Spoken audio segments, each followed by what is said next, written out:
Hello, I'm Dr. Lisa Belisle, and you are listening to or watching Radio Maine, our video podcast where we explore and celebrate creativity and the human spirit. We are sponsored by the Portland Art Gallery in Portland, Maine. And today it's my pleasure to speak with one of our newest artists, James Mattison, who has recently joined the Portland Art Gallery, but has been on the Maine art scene for quite a while now. Thanks for coming in and having a conversation with me. Thank you for having me. Happy to be here. Thank you. I love that you've experienced art from a lot of different angles. You're sort of a Portland person. You know, you grew up here in Maine, but you, in addition to working with galleries, you also were a security guard for the Portland Museum of Art. Is that correct? Yep, for a couple of years. Yeah. Yeah. So it seems like you were always kind of finding your way back to art in different ways. Yeah, and I don't know if that was intentional. I think it's just something that I have to do, is kind of be around it and pursue it. But yeah, it's been in my life since I was a kid. James, you grew up in Portland. And did you go Well, I didn't grow up in Portland. I was born in Portland. Born in Portland, okay. Yeah. All right. Grew up in Oakland, Maine. Okay. Which is next to Waterville. So I went to Messalonskee High School. So it's like, 4 districts. It's Oakland, Sydney, Belgrade, and Rome. So it's a big high school. That's mostly where I grew up. And then we moved back down to the Portland area around 2011. So I practiced up in Waterville for a bit. Okay. So when I was a medical director, I oversaw practices out in Oakland. So I've actually been to Oakland, awesome. Even though it's kind of funny when you're in Portland, right? You end up being mostly in Portland, and you don't have to get too far outside of sort of the suburbs to be in real Maine. And I would say Oakland, not that Portland's not real Maine, but I would say that Oakland is absolutely a different version of real Maine. Yeah. Did you have a lot of encouragement to engage in art when you were up in that area? I mean, there's the Kobe Museum has been a great museum for a long time. So they have the Alex Katz Foundation up there as well. So that was always something that was like kind of close that I could always check out. But I think just like I said, I've always just kind of grown up drawing or being interested in art, and always like that was the thing I was good at, as a student. Like math and English were like, I just need a passing grade, but like I really loved drawing and painting, and so I enjoyed those classes. I did get like most artistic in high school, so that was cool, I guess. But yeah, I think people have seen kind of from the start that this is a love of mine, and it's always been supported. Well, I've been impressed with the amount of credit that you give to people who have mentored you, and also to the support of the artistic community. I mean, I truly get the sense that you've evolved through your relationships with other people, whether they're people who are specifically artists or people who teach art to you, but also people who are kind of supportive of the work that you do. So it seems as though you really, I've seen this at the gallery where you're showing up at all the openings and all the events, and you're interacting with other artists, but really people in the community. So has community always been important to you, and has mentorship always been important to you? Yes, just me as a person, like I have like a close net of people, and that's always been a big deal for me. But having a sense of community in, a shared passion is huge. And that's something that you kind of need to find. It's not always going to be there. But that just comes through working at it and finding like-minded people. And,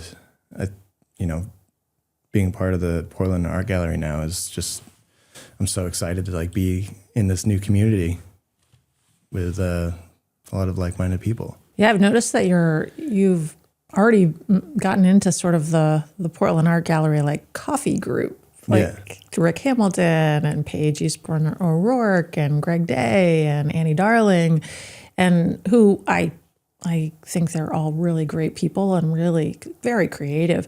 So being with people who are similarly kind of creatively minded, does that influence your work? Does it cause you to feel like, okay, well, here's some new ideas that I can bring to the canvas, or just cause you to want to kind of get into the work so that you can explore some of the things that you've been? Yeah. I mean, the coffee talk is really just like a bunch of artists complaining about their day to day and like how like your thought process and your work ethic towards painting just changes all the time. So it's like a nice way to, kind of relate to other artists in that sense. Like we're not really, coming up with concepts or things like that, but it is like a good release to just kind of be like, man, like I haven't been able to paint in like the last couple of weeks, but everybody there understands that's just part of the process, and you have to like kind of accept it and roll with it.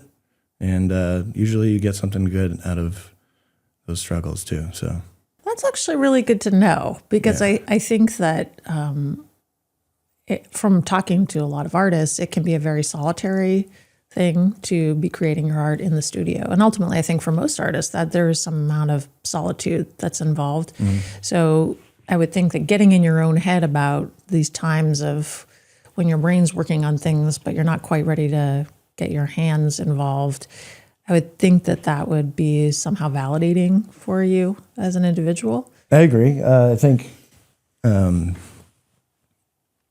it's like a working relationship with art and being an artist, and then it's a lot of give and take. And there's times where like you paint, 8 paintings or something, and you don't really care about any of them. But then the next one is like, all right, that was a home run. And that one felt really good. And that one speaks to me as like what I was trying to do. Even though those other 8 paintings might speak to a whole audience of other people, there's plenty of times where like you paint something and you can't stand it, but it gets a lot of good feedback. And you're like, it's like, it's good and bad because, you want your work to be appreciated and liked, but at the same sense, it wasn't necessarily what you were going for. But I think that's, like I said, it's part of the journey and like kind of figuring out what works for you and what works for others. Not that you're always painting for others, but I mean, input is important as an artist too. There's a piece that you've done that you and I were talking about before, which is very Maine. It's cut wood, mm-hmm. cut logs, and all sort of end on. And I love it because one of the things that I think is interesting is I don't think about that as being a source of art, and yet it's very relatable for somebody who used to stack wood for the family wood stove. Mm-hmm. It was part of a family project. I think a lot of us who grew up in Maine have that same experience. So would you describe that piece as one of the pieces that you felt was really, really it spoke to you? Or mm-hmm. was it one that you are surprised that other people maybe could relate to?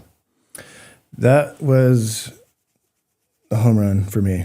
That one felt great. And that one was we just went on a trip up north to the Allagash, and it's just all logging roads up there, just miles of dirt roads. And, spent 6 days out in the woods and just driving past these massive log piles. So, I mean, they're taller than the truck that, they're big. And I don't know, just driving by them, it's eye-catching. And when I finally, snapped a couple photos of them, and, you just start seeing it differently as just a bunch of circles and a lot of different colors going on. So you kind of break it down into like a composition. And then, it worked out. And to me, that one, like I'm always trying to find a depiction of Maine that's not necessarily, like a motif of what we regularly see in art galleries. I'm trying to find those pockets of Maine that are still Maine, but not always represented. So landscapes are huge for me, but that was like a side of Maine that represented a huge industry. Well, I think it came out great. I mean, Thank you. it's very striking. Yeah. And in fact, for the group show, it's something that Emma Wilson and Sean Thomas and Jess Brayboy, when they were curating that group show, they put in the front window. Mm-hmm. So, I mean, I think that speaks to something that they also feel the way that you do. Mm-hmm. And I also think it, again, going back to this idea that we live in the Portland area. Portland is a wonderful city, and it's very different than, because I've been up to the Allagash. I've driven on the logging roads. I was actually doing some locums, some temporary work as a physician up in northern Maine. And you're right that you're in the middle of these enormous kind of swaths of clear cut with logs that have been, I don't know, the trees have been growing for centuries. And there's just this very different sense of time when you're up there. Yeah. And the types of industry that Maine has been involved in for centuries now. Yeah. So I love that you're pulling those pieces in because, I mean, I also love ocean scenes. Yeah. Those are great, but Maine is a lot of different things. Yeah. So you're speaking to these, as you said, these pockets. Yeah. But it also it comes with the experience of being there, you know, and seeing that other side of Maine. And something that I try to do as a Mainer and as an artist is just kind of find myself in all these different pockets or look for them. It's hard not to, obviously, like I love being on the coast and it's an inspiration in itself. But it's a big state. It's got a lot going on as far as landscape and, you know, inspiration. So I do my best to kind of look for those different perspectives. So you said you moved down to Portland in 2011. Yeah. And what was the turning point? That was around the time when I lost my father. And so my mother moved down to Cape Elizabeth to be closer to family and started, you know, kind of figuring out Portland again. Because as a kid, I always just loved going to Portland with my parents. Like if they had a job to do, I would just like kind of tag along as like a city fan. But then I was like really able to kind of immerse myself back then and, you know, become part of Portland a little bit. I eventually did leave Maine to go to school or finish my degree really. And that was something I think I needed to do after losing my dad and kind of just like find myself again. But as, you know, I leave Maine and kind of figure myself out, I realize, okay, like Maine is home. I miss it. Like you kind of have to leave to learn how much you love it in a sense and how good it is here. Yeah. So you were 19 when your father passed away? Yeah. That's a lot. That's a big loss. It was. Yeah, it still is. It's always going to be something that you're working through in one way or the other. When you were talking about your parents coming down to the Portland area for a job, or what did they do what brought them back down to Portland? So I have a older brother who has a family, and he lives in Cape Elizabeth as well. So it was really my mom just like looking to be closer with family and, you know, her grandkids, my niece and nephew. But I think it is also just, you know, it's being closer with family and kind of having a new sense of community. And obviously Portland is incredible at that. Like there's a good culture here. And I think it was just time to venture back out. Did either of your parents do anything in the arts? My mom is an artist. She paints, or she used to paint. I'm trying to get her back into it, but now she just kind of like lives vicariously through me. And she's happy with that. And my grandmother, Nana, who my mom's mom, was also a painter. And then my grandfather was a graphic designer. My mom was a graphic designer. And so growing up, my parents had a sign shop together. And so they would, you know, make signs. My mom was the designer. My dad would kind of handle the account side of things and the installations, and I would help out here and there, or like I said, just go along for the ride to Portland or something. So that, I think, was an influence in itself. Like, their business was always on the home property. So if I got bored, I could just kind of go hang out in the shop and watch what they were doing. So that, it didn't, it was never like pushed on me to be a graphic designer or an artist. It just kind of worked out that way. Like, I went to school for graphic design and marketing. I think that was just because it felt comfortable, because that's just what I grew up with too. So you went to Stetson, and then your education was disrupted through COVID. Is that right? I finished my degree at Stetson in Florida, and I ended up staying in DeLand, Florida for a little bit, because it just had it's like a really small, great old school Florida city. And I found some good friends there. I was also like a bartender and a barista on the same street. So I got to know the town really quick, with like regulars in the morning and then in the evening. So it was a lot of fun, but it also felt like, all right, I can't really do what I want to do in this space. It's like, it just doesn't have enough to offer. And then I moved out to Portland, Oregon to kind of try my luck with my new graphic design degree. And because Portland, Oregon is it's a design hub. Like, there's a lot of big industries out there for that.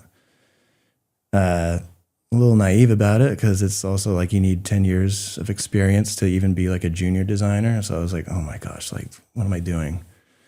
It was a little overwhelming. But I did find a pocket. I found like a local distillery out there.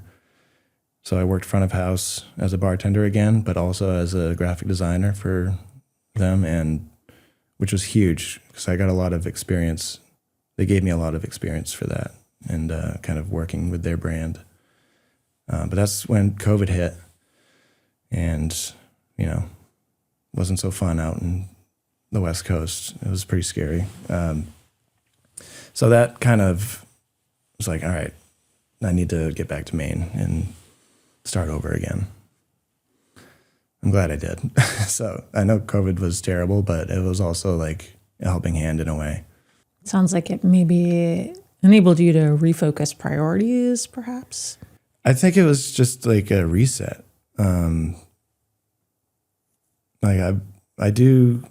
I still do graphic design, but coming back to Maine, I was able to find an opportunity to paint, and that completely changed everything else now. So that's the big reason why I'm very thankful I came home, is to really reconnect with my passion. Talk to me about George Anderson and the impact that George has had on your life artistically. Yeah. So, coming home from Portland, Oregon, and back to Portland, Maine, it was really just kind of walking around looking for any job, going into bars, seeing if I could get another bartending gig or something. George had his studio gallery on 4th Street. And so it was open. I popped in, and just kind of a not your typical gallery studio space. It's an old studio, an old building, and it's just got paintings kind of stacked and lined up along the wall, and but lots of color. Just an explosion of color walking in, and it's very simplified landscapes or Portland scenes. And so it kind of hit home and made me think of, it's very graphic design oriented. So we started talking, and, he owned an ad agency for a long time. And so we hit it off about design and about art. and we're talking for like an hour. I showed him some of my paintings in the last few years at the time, and he loved it. And then he kind of just offered me a job. George is also like 92 years old at this point. So he was offering me a job in the sense like he needs help keeping the door open. He doesn't want to be there all day, every day, understandably. And it worked out as a great opportunity for me to use his studio and just paint every day. So that was a huge help. Just having a space to paint every day changed a lot for me.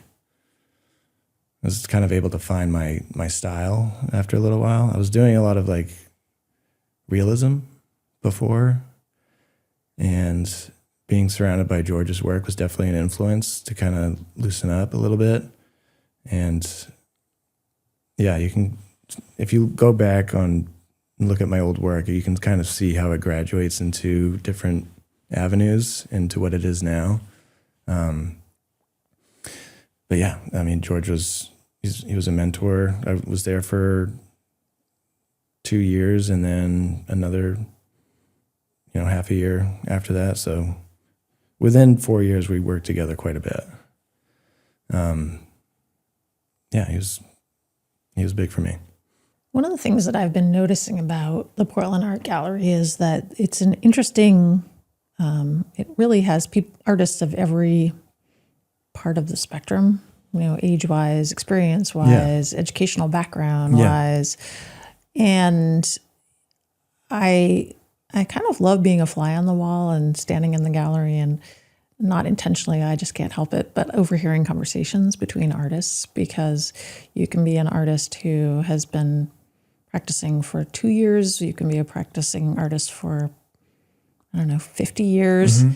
And you can actually learn from one another on both sides. It's not just the people who have been around for a long time teaching people who haven't been doing it quite as... Right. Yeah. Yeah. Tell me about your experience. It's a very unique community in that sense. And that's why I think, I love talking to other artists, is just because like their experience, like you said, is, they could be doing it for a long time. And like, what does that look like over the years? As far as, have you always done the same thing, or what were you doing 10 years ago compared to now? And like, I don't think I'm going to be painting the same 10 years from now. I hope I'm a better painter, but those conversations are fun to kind of dissect and just learn other people's processes. And it's interesting. You and I were talking a little bit about your process, and I've become really interested in process recently, because to be able to take a concept from your mind to reality requires actual skill, craft. So it doesn't magically, like, here's the canvas, here's the panel, and take some acrylics, just splash them on there. I mean, it actually takes practice, it takes skill. And you were describing your process to me. Is this something that well, first of all, would you mind sharing with people who are listening what your current process is? Yeah, I'm very much a studio painter. I think I tried plein air once, but it was too windy, and wind is like an absolute killer when you're outside painting. So that kind of like just discouraged me. But I take pictures a lot, but I take pictures like I was going to paint something. So I'm already kind of thinking about composition, and how I like to paint something is how I take pictures of, whatever I'm looking at. My process now is working in a studio from photographs and really starting with an illustration on a big canvas. And it's very illustrative forward from start to finish. So I think I start with like a pencil sketch, And then I go over and get like my final lines that I really want to show through with charcoal. I spray that so it's not going to smudge or anything. And then I do an underpainting. So I get like, one color over the whole canvas, but those lines of charcoal are still showing through.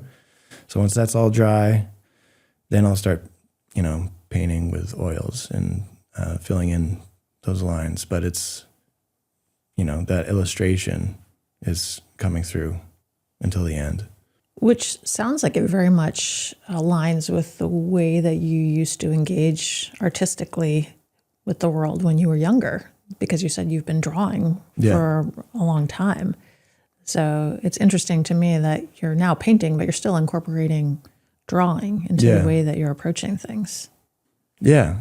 I think it's, partly I didn't really go to school for painting. And so you kind of figure out, you're not taught a certain way to do something. You kind of figure out your own way of doing something. And I think that's special.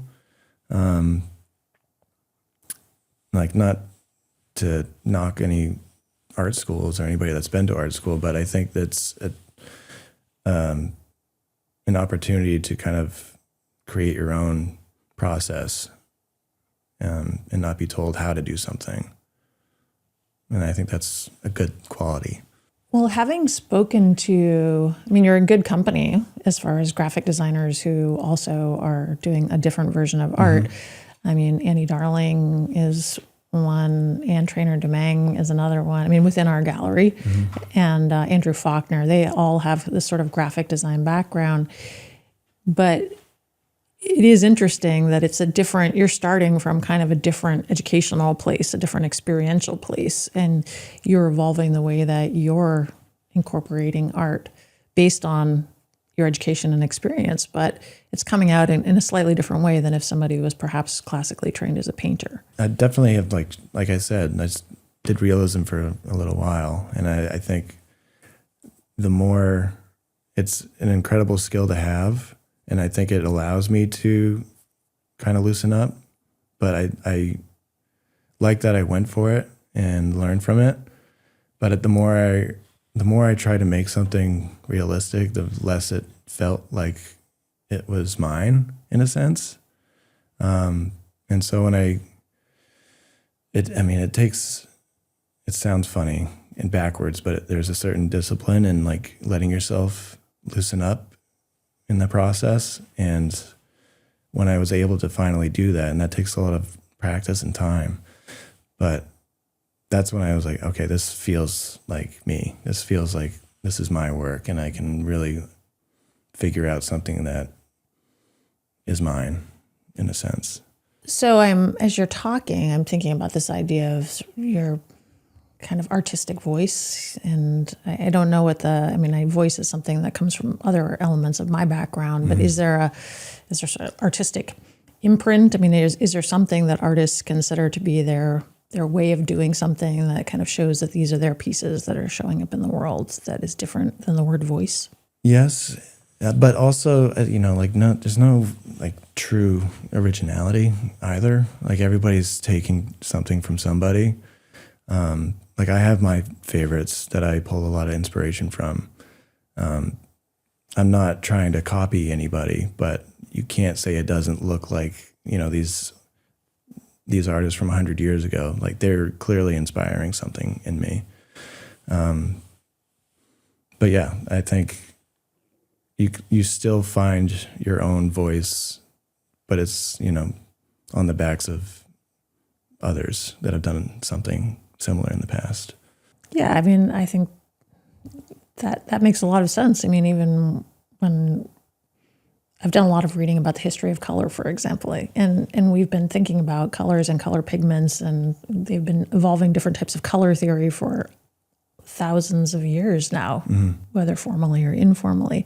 So even just color, and that's just one element of art, has got such a deep historical background that even if you're not intentionally saying, oh, I'm going to go do this the way that a specific color theorist is approaching this, you're still kind of absorbing things as you're paying attention to what they're putting out into the world. So that makes sense to me, the way you're describing it. But you're also describing this way of kind of, I don't know, fitting these different elements together and fitting the process in to kind of underpin the elements you're describing to come up with where you are now. So I guess that's where I'm wondering if this voice, this kind of constellation of things, you feel like you've kind of settled in a way to where you want to be, at least for now. I think so. I'm happy with the direction I'm going in. You know, like when I was at George's studio and painting every day, it was, you know, you're sitting in a perfect studio with the opportunity to do something. And so like I would feel guilty if I wasn't, but in that same sense, like it's just not going to be on all the time. And so sometimes you just have to look at a white canvas for a day and until you're ready to do something. But those years were very experimental. And like I said, kind of working my way out of realism, kind of abstracting landscapes, like what's working, what's not working. There was one thing that like kind of clicked where like the night before I was playing video games or something, and it was The Last of Us, which is like this, you know, apocalypse adventure game. But there was kind of a scene where the trees were very blocky and at night, and it was just a cool look. And so I took a picture of the TV and then brought that into the studio and kind of just tried to paint that. And that kind of started this whole, I don't know, this whole like abstract tree thing that I've been doing. And when George saw it, he's like, this looks, you know, a lot like AJ Kassan, who's part of the Group of Seven, who's now one of my favorite artists, but I had no idea who he was or who the group was. And I was like, holy crap, like this is actually very similar to something 100 years ago. So it was just kind of a funny turn of events to find inspiration in a video game and then kind of connect it to an artist from that time period. Yeah, so that was fun. And does it make you wonder if the person who was designing the video game somehow had, I don't know, an experience with AJ Kassan and said, oh. No, I think that's just how I painted something that was already graphic, you know. It was already an interpretation of a landscape in the video game. But then I take it from that and then interpretate it in my own way. And then that has been one of the continuing features in my paintings is kind of these blocky landscapes. And which is interesting because, again, going back to what we were talking about before with kind of the circular elements in the wood pile. I mean, those seem a lot less blocky. I mean, just by their very nature, I guess. There are some elements of, if I'm remembering correctly, more linear elements that are associated with that piece, but there's a lot of circles in that piece. Do you feel like this is just, do you feel like this is an evolution for you, or it's just another version of kind of where you are right now? I think it's in line. You know, I'm not sure it's not like I have an idea of what's coming next, but I'm very, the way I paint things is very like front and center. And like, I like the detail for like the subject being front and center, and then whatever it is in the background having some sort of depth. But I mean, you look at a lot of my work and there's always, the subject is like right in the middle. And for this piece, it is still in the middle, but it's like kind of taking up from one side to the other instead of it. I don't know. The whole, like the subject is almost the whole painting instead of it being kind of isolated in the middle in a sense. So, I mean, it worked. Hopefully that goes into the next one and we'll see where it goes from there. Well, I appreciate your having this conversation with me, and I appreciate your talking with me about process, because I think it's, as I've gotten more interested in art through talking to artists, it just makes me more curious about the craft and the way people's minds work. And everybody's so very different. So you've given me yet another perspective into an artist's mind, and I appreciate that. Well, thank you. This was a great conversation. I appreciate it, Lisa. I've been speaking with artist James Mattison. He is one of the newest artists with the Portland Art Gallery in Portland, Maine. If you want to see his work, I actually encourage you to go in person. I mean, his work looks great online, but I can attest to the fact that it looks really spectacular when you're right in front of it. But I suspect we're going to be seeing a lot from James Mattison. And I also encourage you to come visit on First Thursdays, because you tend to be there quite a bit. Yeah. So if people want to, yes, if people want to meet James Mattison, then please do come to our First Thursday art openings at the Portland Art Gallery in Portland, Maine. I'm Dr. Lisa Belisle, and you've been listening to or watching our video podcast, Radio Maine. And James, thanks again for being with us. Thank you, Lisa. My pleasure.